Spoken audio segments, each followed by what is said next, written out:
দেশ কোথায়? গোপালী, গোপালগঞ্জ জেলার নামই বদলে যাবে, বুঝছেন? আওয়ামী লীগ সরকারের সময় জেল জুলুম নির্যাতনের শিকার হয়েছিলেন খোদ বিএনপি চেয়ারপারসন বেগম খালেদা জিয়া। অসুস্থ হয়ে হাসপাতালেও ছিলেন তিনি। শেখ হাসিনার পতনের পর ফের রাজনীতির কেন্দ্রে চলে এসেছেন খালেদা জিয়া। ইতিমধ্যে সশস্ত্র বাহিনী দিবসে সেনাকুঞ্জে উপস্থিত হয়েছিলেন তিনি। অন্তর্বর্তী সরকারের প্রধান উপদেষ্টা ডক্টর মোহাম্মদ ইউনূস সহ রাষ্ট্রের গুরুত্বপূর্ণ ব্যক্তিদের সঙ্গে কুশল বিনিময় করেছেন। অসুস্থতাজনিত কারণে প্রকাশ্যে খুব একটা আসছেন না তিনি, তবে রাজনীতি কেন্দ্রে এখনো তিনি। অবশ্য প্রায় অর্ধযুগ পর আবারও রাজনৈতিক কর্মসূচিতে যোগ দিতে যাচ্ছেন বিএনপি চেয়ারপারসন বেগম খালেদা জিয়া।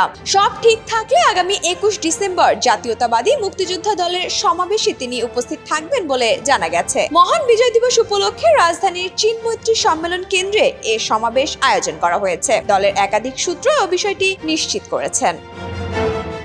জানা গেছে তিনি শারীরিকভাবে সুস্থ থাকলে মুক্তিযোদ্ধা দলের সমাবেশে অংশ নেবেন। এজন্য সমাবেশ 2 ঘন্টার মধ্যে শেষ করা হবে। খালেদা জিয়া ছাড়াও এতে বিএনপির ভারপ্রাপ্ত চেয়ারম্যান তারেক রহমান ভার্চুয়ালি যুক্ত থাকবেন। এ ব্যাপারে মুক্তিযোদ্ধা দলের সাধারণ সম্পাদক মুক্তিযোদ্ধা সাদেক আহমেদ খান বলেন, বিএনপির ভারপ্রাপ্ত চেয়ারম্যান কথা দিয়েছেন সমাবেশে খালেদা জিয়া উপস্থিত থাকবেন। এর আগে 2018 সালের ফেব্রুয়ারিতে সর্বশেষ প্রকাশ্যে রাজনৈতিক কর্মসূচিতে অংশ নিয়েছিলেন খালেদা জিয়া।